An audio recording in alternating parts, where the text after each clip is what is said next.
Brothers and sisters, wallahi I don't get paid for this. Wallahi it's because I love you for the sake of Allah. I came from this life. There is no khair. Please come back to Allah. Please become a person who establishes Tawheed, the oneness of Allah in his or her heart. And never ever ever forget the prayer.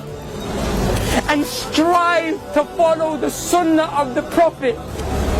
So on that day when you're resurrected, when that day when the trumpet is blown, you will be of those who are saved. إنني أحتاج غيثا صافيا يكفي بروقا. It's 2 weeks before the messenger died. The Prophet was sitting with his companions and he became very sad. He said, I yearn. He said, I yearn to meet my brothers and I yearn to meet my sisters. Bilal radiallahu anh looked to the Prophet and he said, Ya Rasulullah, your brothers and your sisters are here, we're here. And the Prophet looked at all of his companions. He looked at Abu Bakr, Uthman, Ali, the greatest people to walk the face of this earth from this ummah. And he said, you are not my brothers. You're my companions. He said, my brothers and my sisters are those who will come. They will believe in me and they have not seen me. And the Prophet said, I can't wait. I wish I could meet you guys. Now imagine for a second that man who took brotherhood away from his companions and ascribed it to me and you. Wallahi, the Prophet called us his brothers and sisters. Imagine if the Prophet stood right here. Imagine he stood here after Ramadan. 30 days we stood in the last third of the night crying to Allah, saying, Allah forgive me for my sins. Then literally the next day the Prophet saw us out here free mixing, boys and girls dressed inappropriately, smoking shisha. Wallah, I'm not judging anyone. I'm here just to give you the reminder that Allah told me to give you. But how embarrassed and sad would you feel that the Prophet ﷺ would see you in such a state? Brothers, take yourself, my brothers and sisters, take yourself to the day of judgment.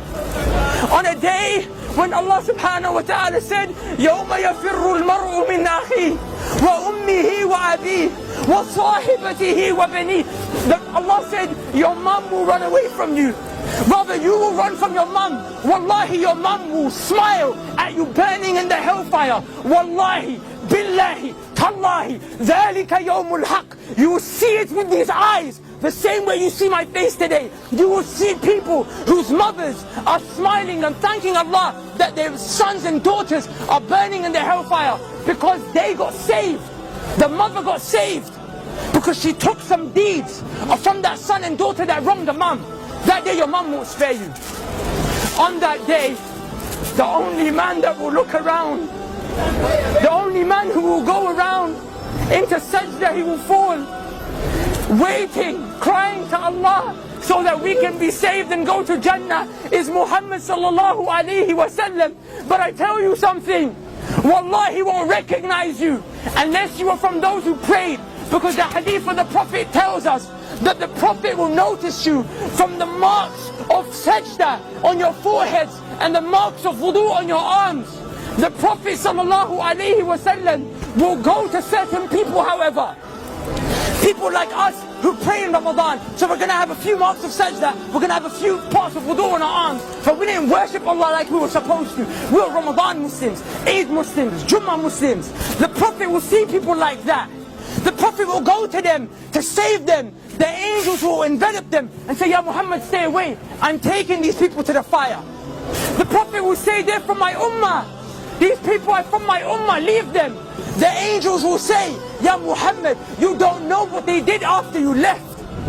The Prophet will say, that very same man who cried every night for me and you so we could be saved. But when the day comes where you will meet Allah and whatever has been established has been established, the Prophet will look at you and say, Suhqun, Suhqun, get away from me, take them away from me. But those who prayed, even though our life was difficult, There was fitna all around us. Even though people called us to come out to the shisha cafes, to the clubs, your girlfriend called you, your boyfriend called you. Even though that happened, the Prophet will grab those people. He will say, come, come, come. He will save you from the fire, take you to the gates of Jannah, where there is a fountain called Al-Kawthar. He will dip his hands in. He will say, drink, drink, drink from my hands, drink from my hands. Are you okay? Go into paradise. Udkhuluha bisalam. Dhalika yawmul khulud. Enter with peace for eternity, happiness, and never-ending happiness. He said, if the Quran doesn't soften your hearts in this world, if by you reciting the Quran, your hearts do not become soft in this world, he said, then wait to the day of judgment, for when Allah shows you the hellfire, your hearts will become soft. But we have an opportunity to not see that ever. Take the most honorable part of your face, place it as low as you can, 5 times a day. Never forget, and I promise you on that day, everyone will turn their back on you, but Allah will suffice you. So, brothers and sisters, Wallah, I don't get paid for this. Wallah, it's because I love you for the sake of Allah. I came from this life. There is no khair. Please come back to Allah. Please become a person who establishes Tawheed, the oneness of Allah in his or her heart. And never, ever, ever forget the prayer. And strive to follow the sunnah of the Prophet. So on that day when you're resurrected, when that day when the trumpet is blown, you will be of those who are saved.